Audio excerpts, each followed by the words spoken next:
मैं तो यूं ही लुटाता हूँ खुद को, मैं तो यूं ही लुटाता हूँ खुद को गैरों के वास्ते।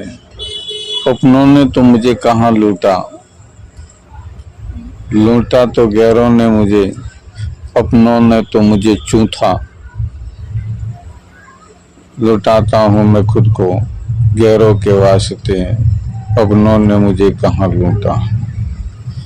मुझे लूट सके ऐसा कोई है ही नहीं जो अपना है। सारे के सारे पराई हैं, वो मुझे लूट रहे हैं, अपना तो कोई है ही नहीं। सारे के सारे पराई हैं जो लूट रहे। मुझे पहचानने वाले, मुझे पहचानने वाले लूट लेंगे मुझको, जो ये जगत की माया जाल है। ये जगत की माया जाल है, उसी को लूटेंगे और परेशान करेंगे। तुम्हारे पास धन अधिक है तो तुमसे धन छीनेंगे, तुम्हारे पास शौहरत अधिक है तो तुमसे शौहरत छीनेंगे, तुम्हारे पास सत्ता है तो तुम्हारे पास से तुम्हारी सत्ता छीन ली जाएगी, तुम्हारे पास किसी भी प्रकार का अहंकार है तो उसका नाश करने के लिए किसी न किसी को तो एक दिन आना ही है। कोई चीज पूर्ण है ही नहीं सिवाय मेरे, मैं ही पूर्ण हूँ।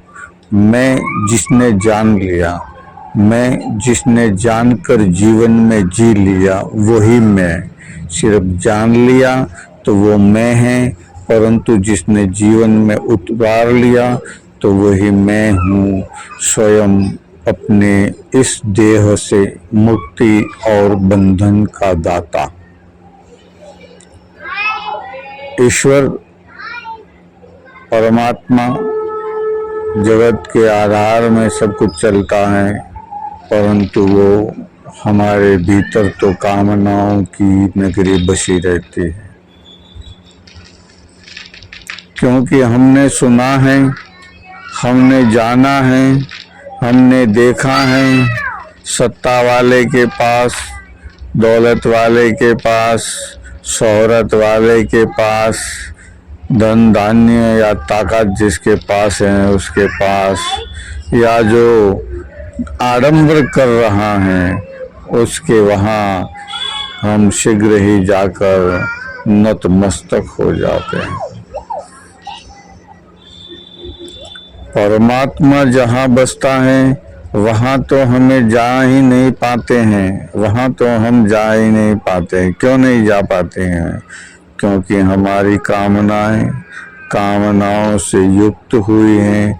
जो कामनाएं हैं वो विकार युक्त हैं, शुद्ध पावन नहीं है। हमारी कामना अगर शुद्ध पावन होती तो हमें ईश्वरीय शक्ति, ईश्वरीय ज्ञान, ईश्वरीय बुद्धि, ईश्वरीय विवेकता और ईश्वरीय से स्थिरता प्रदान होती। हम बार बार कामनाओं के अधीन हो रहे हैं। किसी ने दो शब्द हमें सुना दिया तो हम व्याकुल हो उठते हैं, उसने मुझे ऐसा क्यों कहा। बस हम वहीं भटक जाते हैं, हमारी भूल कर जाते हैं, उसने मुझे ऐसा क्यों कहा। और एक यही खुद की जलन है जो बार बार समझाई जाती है। बार बार समझाने के बाद बताया जाता है कि कौन है तू, कहाँ है तू, किस लिए है तू और क्यों यहाँ पर आया हुआ है, कौन तुझे भटका रहा है। तू ही तो है तुझे भटकाने वाला, कोई और है ही नहीं, क्योंकि तू ही समझता है, जानता है।